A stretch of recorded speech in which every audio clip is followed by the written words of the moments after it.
তাড়াতাড়ি করো ভাই। এই তো গোপাল দাদা, এই তো খানিকক্ষণের মধ্যেই সব শস্য ওই বস্তাবন্দি হয়ে যাবে। খুব ভালো কথা। তাহলে কাল সকাল সকালই সব বস্তা গরুর গাড়িতে চাপিয়ে মুর্শিদাবাদে নবাবের কাছে পাঠিয়ে দেওয়া যাবে। আচ্ছা ভাই, চাল ডালগুলো সব ভালো করে ঝাড়া বাছা করে নিয়েছো তো? দেখো যেন কোনো শস্যের সাথে আবার কাঁকড় মাটি না মিশে যায়। তুমি নিশ্চিন্তে থাকতে পারো, সব একেবারে ঝাড়া বাছা। তা কাজ তো প্রায় মিটে এলো দেখছি। আমি তাহলে এখন গিয়ে মহারাজকে খবরটা দিয়ে আসি। হ্যাঁ হ্যাঁ হ্যাঁ, তুমি নিশ্চিন্তে যেতে পারো।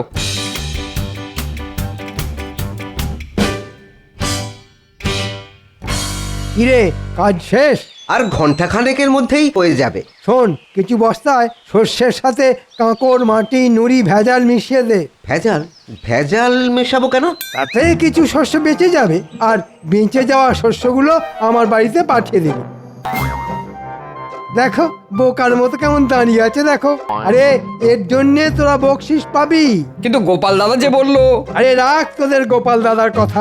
সে ধর্মপুত্র যুধিষ্ঠির হতে পারে, কিন্তু তোদেরও তো বাড়তি কিছু পয়সা দরকার। না না, এরকম খারাপ কাজ আমরা করতে পারবো না। ভালো কথা বললাম, কানে গেল না? তোরা সকলে দেখছি খুব গোপাল দাদার ভক্ত হয়ে উঠেছিস। তাহলে মোট বাড়তি রোজগারের সুযোগকেও যখন হাতছাড়া করলি, তখন ওই বাঁধা মজুরিতেই খেটে মর যত সব।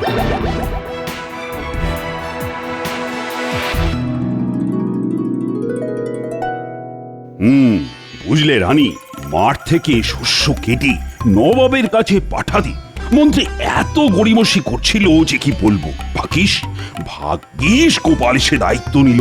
দেখবে ঠিক সময় মতো নবাবের খাজনা মুর্শিদাবাদে পৌঁছে যাবে। গোপাল আছে বলেই তো সব দিক দিয়ে ভরসা। ভেতরে আসবো মহারাজ? হ্যাঁ হ্যাঁ, এসো এসো এসো। তা ওদিকের খবর কি? নবাবের খাজনার শস্য কি প্রস্তুত? হ্যাঁ মহারাজ, যেটুকু বাকি আছে সেটা কিছুক্ষণের মধ্যেই শেষ হয়ে যাবে। ভালো ভালো ভালো, খুব ভালো।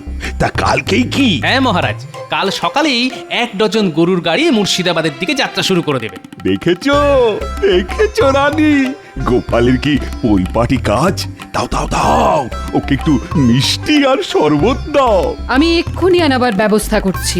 না রানীমা, এখন থাক। কেন গোপাল, থাকবে কেন? এখনই তো বাড়ি গিয়ে চান করে ভাত খাবো।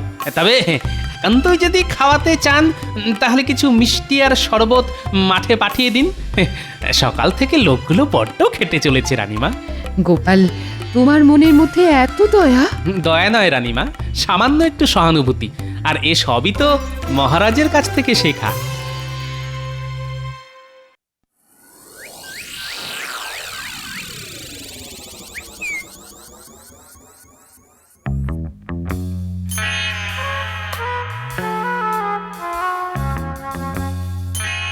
ভেবেছিলাম বস্তায় ভেজাল মিশিয়ে দিয়ে কিছু বাড়তি রোজগার করব, কিন্তু ওই পেট মোটাটার জন্যে আমার সে বাড়া ভাতে ছাই পড়ে গেল। ধুর ধুর, ভালো লাগে না।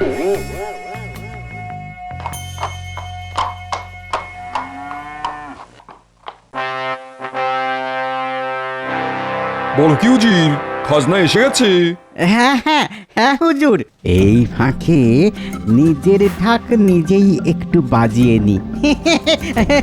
আসবেন না কেন হুজুর? আসলে খাম্বাজ রাজ আর কৃষ্ণচন্দ্রকে এমন ভয় দেখিয়েছিলাম না।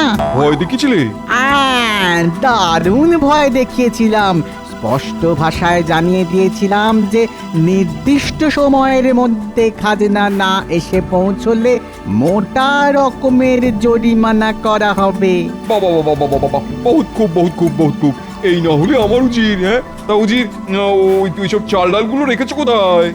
আমাদের সব থেকে বড় ভাড়ারে। নিজের চোখে যদি একবার দেখতেন দিল, তাহলে একেবারে খুশ হয়ে যেত আপনার। আহা, কত বস্তা কত বস্তা। তাহলে চলো একটু দিল খুশ করে আসা যাক। যাবেন? হ্যাঁ, ভাড়ারে গিয়ে বস্তাগুলো একবার নিজের চোখে দেখে আসা যাক। তাই চলুন জাহাপানা।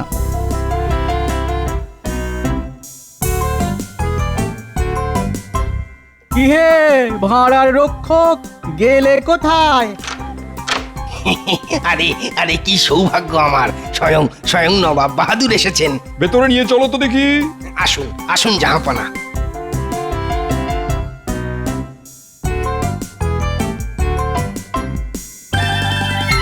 বাবা বাবা বাবা, চমৎকার সাজিয়ে রেখেছো দেখছি। সে তো রেখেছি, কিন্তু কিন্তু একটু গোলমাল ধরা পড়েছে হুজুর। গোলমাল? কিসের গোলমাল? আগে ওই কিছু বস্তার শস্যে ওই কাঁকড় মাটি এই সব ধরা পড়েছে। ঠিকই, কে করেছে এমন বেয়াদবি? আগে আগে সেটাই তো বুঝতে পারছি না জাহাপানা। আসলে আসলে কৃষ্ণনগর আর খাম্বাজ এই দুই রাজ্য থেকে একসঙ্গে এত বস্তা এসে পড়েছিল যে ওই তাড়াহুড়োর মাথায় শুধু বস্তা গুনতি করেই ভাঁড়ারে তুলে ফেলা হয়েছে। কিন্তু এখন কয়েকটা বস্তা খুলতেই দেখা যাচ্ছে যে কতল করবো? আমার সঙ্গে এমন তঞ্চকতা করছে, যে আমার সঙ্গে এরকম তঞ্চকতা করেছে তার ধর থেকে মুন্ডু আলাদা করে দেবো। সে না হয় করবেন, কিন্তু কিন্তু যে এই কাজটা করেছে তাকে ধরবেন কি করে? এখন তো সব বস্তা মিলেমিশে ওই যাকে বলে মুড়ি মিছড়ি একদর হয়ে গেছে। তবুও ধরবো, মানে ধরতেই হবে। মাথা খেলাও উচিত, মাথা খেলাও। সে না হয় খেলাবো, কিন্তু আমি বলি কি, এখানে দাঁড়িয়ে চেঁচামেচি করলে আপনার শরীর খারাপ হতে পারে। তার চেয়ে চলুন প্রাসাদে ফিরে চলুন, ঠান্ডা মাথায় দুজনে মিলে কিছু একটা ভাবা যেতে পারে।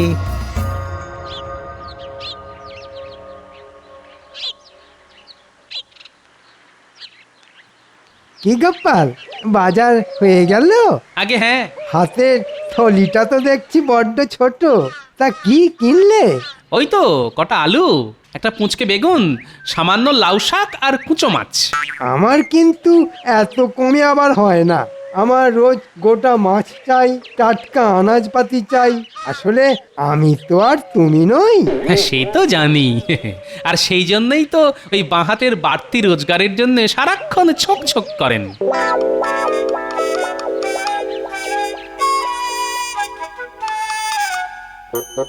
খুব বেড়েছো গোপাল, দাঁড়াও, সুযোগ পেলে এমন অবস্থা করব না যে কেঁদে আর কুল পাবে না।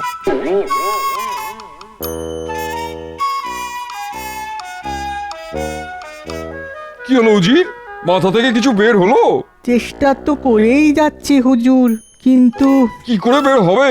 কাবাব আর বিরিয়ানি খেয়ে খেয়ে তো মাথার ঘিলুতে চর্বি জমে গেছে। শোনো, তোমার ভরসাতে না থেকে আমি নিজেই একটা মতলব বের করে ফেলেছি। বের করে ফেলেছেন? বলুন বলুন শুনি, বলুন। না, এখন কিছু বলবো না, তবে কৃষ্ণচন্দ্র আর খাম্বাজ রাজাকে খবর পাঠাও। আমি যা বলবো তাদের সামনেই বলবো। ঠিক আছে।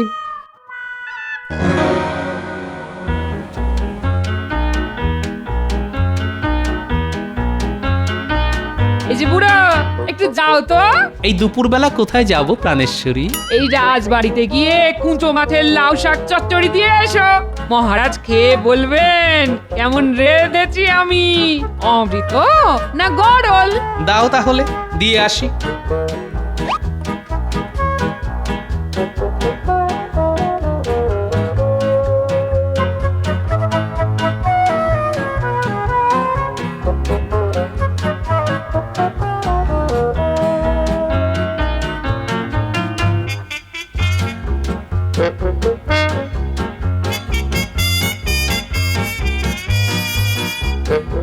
মহারাজ।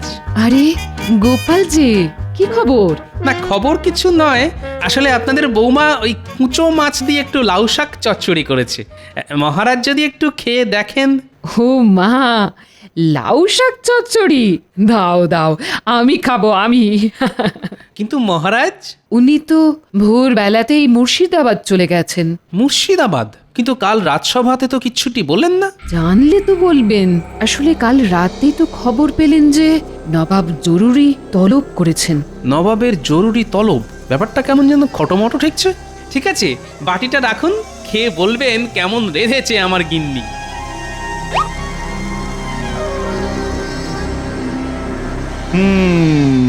তোমরা দুজনেই নির্দিষ্ট সময়ের মধ্যে খাজনা বাবদ অনেক ধান চাল পাঠিয়েছো, এর জন্য আমি খুব খুশি। আগে আপনাকে খুশি করাই তো আমার কর্তব্য। কিন্তু তার মধ্যে অনেক বস্তায় ভেজাল আছে। মানে অনেক বস্তাতে ধান চালের সঙ্গে কাঁকড় মাটি আর নুড়ি মেশানো আছে। সে কি? আমি কিন্তু কোনো ভেজাল বস্তা পাঠাইনি হুজুর। আমিও পাঠাইনি। দুজনেই যদি না পাঠাও তাহলে পাঠালো কে? ভূতে? বলুন বলুন বলুন, কে পাঠালো বলুন? ভূতে? সেটা কি করে বলি বলুন তো? এখন সব বস্তা মিলেমিশে গেছে, তাই আসল অপরাধী যে কে সেটা বোঝা যাচ্ছে না। তবে আপনাদের মধ্যে একজন তো পাঠিয়েছেই। তোমরা যদি নিজেদের দোষ স্বীকার করে নাও তাহলে শাস্তি কমে যাবে, আর অস্বীকার করলে কি যে হবে সেটা তোমরা কল্পনাও করতে পারছো না। জানতাম তোমরা নিজের মুখে কেউ দোষ স্বীকার করবে না, তাই আমি এক গুণিনের কাছে গিয়েছিলাম। তিনি আমাকে 2খানা গাছের বীজ দিয়েছেন, আর সেই বীজ এখন আমি তোমাদের দেবো। গাছের বীজ নিয়ে কি করব জাহাপানা? তবে পুঁতবে। গুণিন বলেছেন যার মনের মধ্যে পাপ আছে, মানে যে বস্তায় কাকড় মিশিয়েছে, এই বীজ থেকে কখনোই গাছ বের করতে পারবে না। আর যে নির্দোষ, একমাত্র তার বীজ থেকেই গাছ বের হবে। উজির, আদেশ করুন জাহাপানা। ওদের একটা করে বীজ দিয়ে নিজেদের রাজ্যে পাঠিয়ে দাও। আমি এক্ষুনি দুজনের হাতে 2টো বীজ ধরিয়ে দিয়ে যাবার রাস্তাটা দেখিয়ে দিচ্ছি। আর ওদের বলে দিও ঠিক 1 মাস বাদে টপ শুদ্ধ গাছ এনে আমায় দেখাতে হবে। গাছ দেখাতে পারলে বেঁচে গেল, আর না দেখালে মৃত্যু।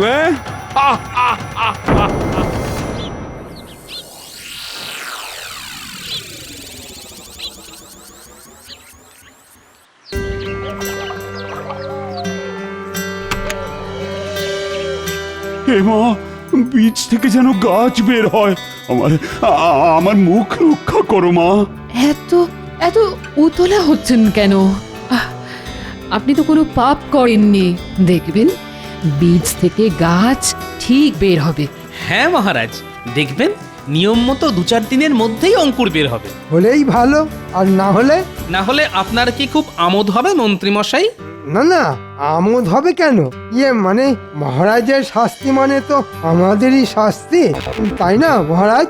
নবাবের কোপে পড়ে মহারাজের গর্দান গেলে ওই নবাবকেই আচ্ছা করে তৈলমর্দন করে কৃষ্ণনগরের সিংহাসনে বসতে হবে আমাকেই। হ্যাঁ, দেখি কোথাকার জল কোথায় গিয়ে দাঁড়ায়।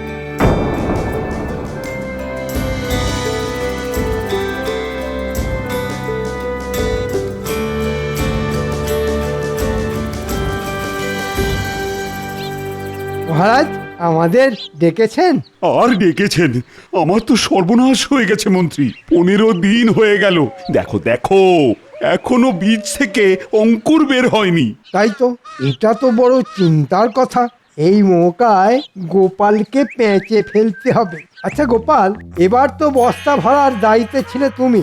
সত্যি করে বলো তো, তুমি আবার চালে ডালে কাঁকড় মিশিয়ে দাওনি তো? কি বলছেন আপনি? আরে চালে ডালে আমি কেন কাকড় মেশাতে যাব? না মানে মানুষের মন তো, হয়তো লোভে পড়ে এমনটা করে ফেলেছো। এটা করে আমার লাভ? এ তো খুব সোজা অঙ্ক। মানে যতখানি কাঁকড় মেশালে ততখানি চাল ডাল নিয়ে গিয়ে ঘরে তুলে ফেললে। বাজে কথা মহারাজ, বিশ্বাস করুন এমন কাজ আমি করিনি মহারাজ। তাহলে 15 দিন কেটে যাবার পরও বীজ থেকে অঙ্কুর বের হচ্ছে না কেন? কেমন দিলাম গোপাল? সেদিন বাজারে আমার বাহাতের বাড়তি রোজগার করা নিয়ে অনেক কথা শুনিয়েছিলে। এবার ঠেলা সামলাও।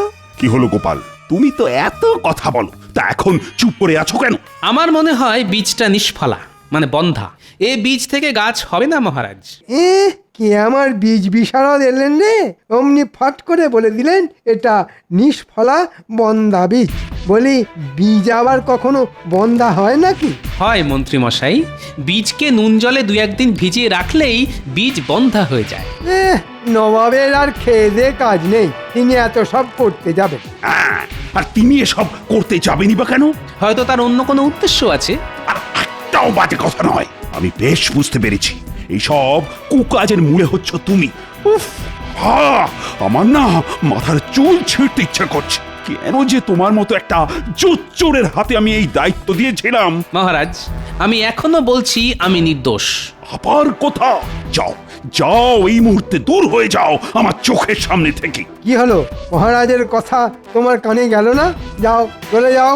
আর যাবার আগে শুনে যাও, আমি কিন্তু তোমায় সঙ্গে করে মুর্শিদাবাদে নিয়ে যাব। নবাবকে বলে যথাযথ শাস্তির ব্যবস্থা করব তোমার। যাও যাও। দেখলেন তো মহারাজ, আমার কিঞ্চিত দেরি হচ্ছিল বলে কার হাতে তুলে দিয়েছিলেন এত বড় দায়িত্ব।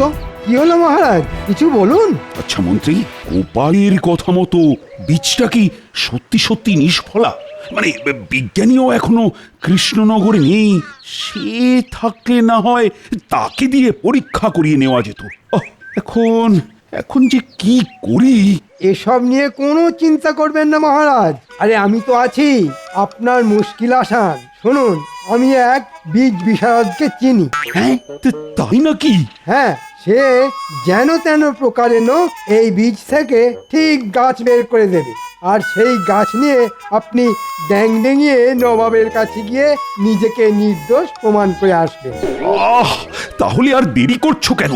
যাও যাও যাও, এক্ষুনি তার কাছে যাও। কিন্তু সে তো খালি হাতে কিছু করতে চাইবে না। তো কত দিতে হবে তাকে? ধরুন এই 500 মোহর। ঠিক আছে ঠিক আছে, রাজকোষ থেকে নিয়ে যাও। যথাজ্ঞা মহারাজ। হ্যাঁ, কেমন ঠোকরছে, 500 মোহর রোজগার হয়ে গেল। একেই বলে কারো সর্বনাশ আর কারো পৌষ মাস। হ্যাঁ,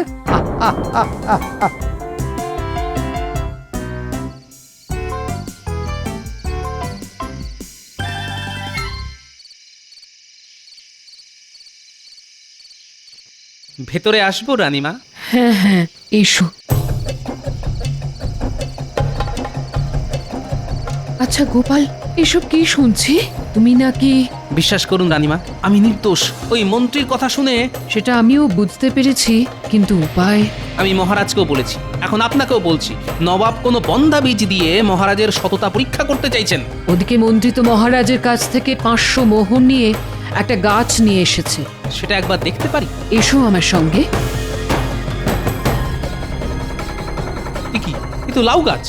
কিন্তু নবাব যেটা দিয়েছিলেন সেটা তো যতদূর মনে হয়েছিল তেঁতুল গাছের বীজ। তাই তো রানীমা, আমি হলফ করে বলতে পারি এ গাছ নিয়ে গেলে মহারাজ কিন্তু ধনে প্রাণে মারা যাবেন। তাহলে কি করব এখন? মহারাজের যাবার দিন যেমন করেই হোক টপ থেকে এই গাছটা উপড়ে ফেলে দেবেন। আমি এখন যাই রানীমা, যে কোনো মুহূর্তে মহারাজ আবার এসে পড়তে পারেন।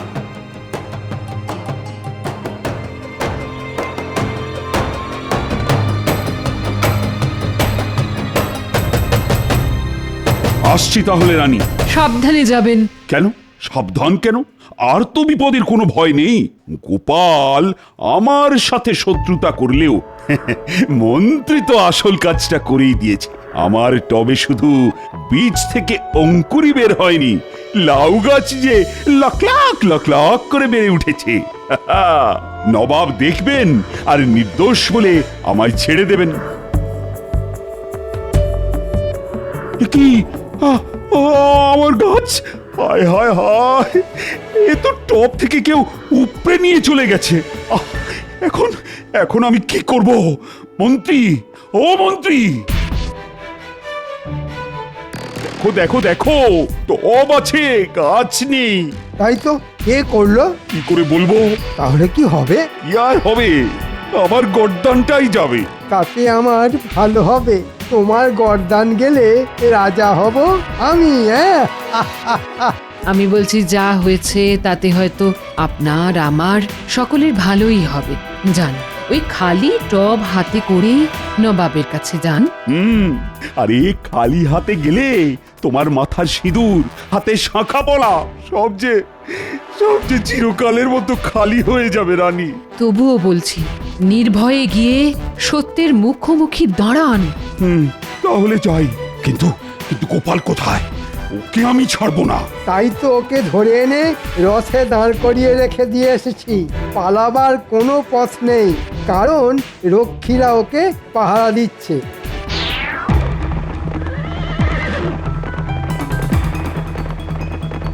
গোপাল, আজই মনে হচ্ছে তোমার শেষ দিন, কারণ আমার ঘাড়ে দোষ এসে পড়লে আমি কিন্তু সব দোষ তোমার ঘাড়ে চাপিয়ে দেব। যথাজ্ঞা মহারাজ।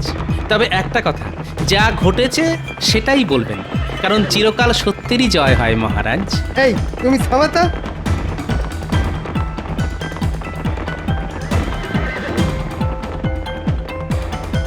বীজ থেকে গাছ হয়েছে। হ্যাঁ মহারাজ, এই এতখানি একটা তেঁতুল গাছ। বহুত খুব নিয়ে এসো নিয়ে এসো। মন্ত্রী, গাছ নিয়ে এসো। এই যে হুজুর। বহুত খুব বহুত খুব। কৃষ্ণচন্দ্র, তোমার গাছের কি খবর? বীজ থেকে গাছ হয়নি হুজুর। তাহলে দেখলেন তো জাহাপনা, আমরা নির্দোষ আর ওই কৃষ্ণচন্দ্রই দোষী। খামোশ! আর একটা কথা বললে না, ধর থেকে মুন্ডু আলাদা করে দেবো। তোমাদের যে বীজ দিয়েছিলাম তার থেকে কোনোদিনও গাছ বের হতে পারে না, কারণ ওগুলো নুন জলে ভিজিয়ে আমি নির্বীজ করে দিয়েছিলাম। কিন্তু আপনি এটা করলেন কেন? এটা ছিল আমার একটা চাল। আমি জানতাম যে দোষী সে নিশ্চয়ই আমার ফাঁদে পা দিয়ে অন্য একটা গাছ এনে আমায় দেখাবে। দেখলেন তো মহারাজ, আমার কথা মিলল কিনা? আমায় ক্ষমা করে দিন জাহাপানা, কথা দিচ্ছি এমন অপরাধ আর কোনোদিন করব না। কৃষ্ণচন্দ্র, তোমার সততার পুরস্কার হিসেবে তুমি পাবে ৫,০০০ মোহর আর ৩ বছরের জন্য খাজনা মুকুব।